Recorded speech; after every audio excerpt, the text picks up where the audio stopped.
Ndugu zangu, marafiki zetu wa chama cha Safina, kiongozi wa chama cha Safina, rafiki yangu mzee wetu Jimmy Wanjigi, makamu kiongozi wa chama cha Safina, wakili Willis Otieno, na wajumbe wote wa mkutano mkuu wa chama cha Safina.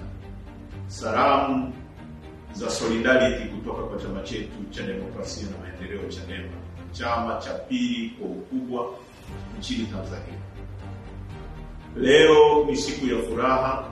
Napenda nichukue nafasi hii kumshukuru sana kiongozi wa chama cha Safina, Mheshimiwa Jimmy Wanjigi, na makamu wake wakili Willis Otieno kwa kutualika kuwa mgeni wa heshima kwa niaba ya chama chetu kwenye mkutano mkuu wa chama chenu cha Safina.